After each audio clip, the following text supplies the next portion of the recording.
Howie Roseman. He does it again for a 6th-round pick that could essentially turn into a 5th-round pick in the 2020 draft.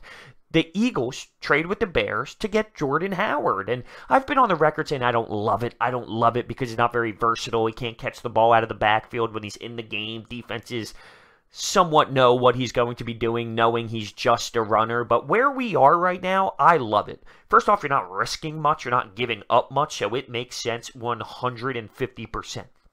It's going to help the team. I really don't love the Wendell Smallwoods. I'm not really falling in love with the Josh Adams. Last year I did, of course, because he's our only option, and we needed to run the ball, which we never did. So I would scream, give the ball to Adams. But for long-term reasons, we can't rely on guys like Josh Adams and Wendell Smallwood. He's a true pro. Jordan Howard's a true pro. He's solid. You're really stealing him from the Chicago Bears. Let's be real. He has talent. It didn't work in Chicago. It didn't fit their system, which the Eagles apparently, run a similar system to Matt Nagy. They came from the same coaching tree. So how's it going to work in Philly? That's what all the critics are saying. It's going to work in Philly. Do you see what we have as a running back core? He will help this team without a doubt. So taking a look at stats here, the last 2 seasons, he had 250 attempts last year with the Bears.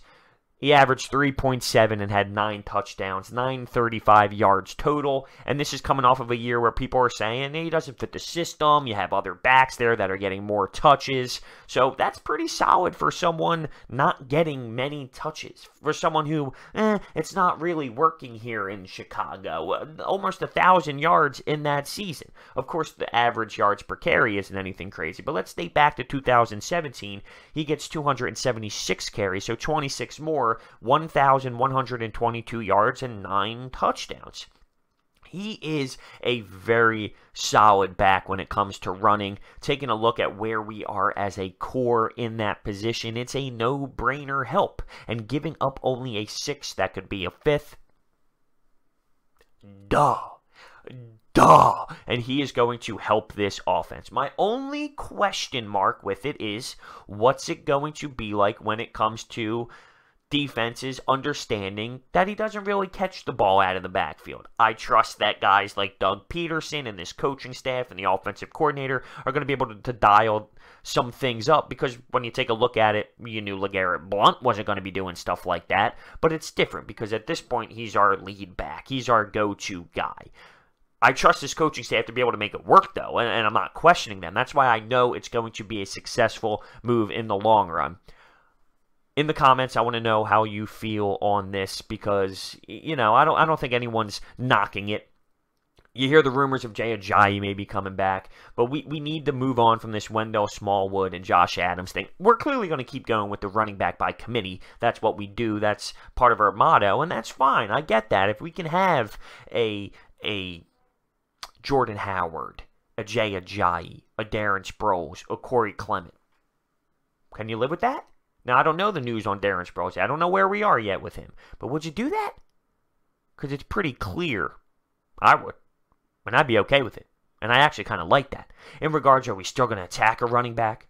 Are we still going to go with a defensive tackle in the first round? What if Josh Jacobs is there? I'm sure those questions are going to be answered relatively soon. And I'm still on board with maybe doing that too. Maybe still going after a running back. Maybe still getting Josh Jacobs.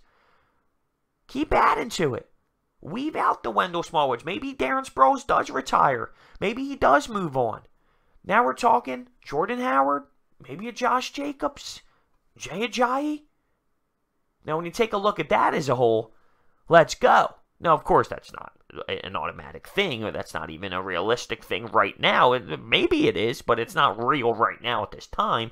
I'm just looking ahead on seeing what this can maybe lead to. As a whole, I love it. Nice and quick. Howie Roseman gets the job done. While he's at the Sixers game, by the way, this news breaks, which is even greater. Howie does it again. Thank you for watching. I'll see you next time.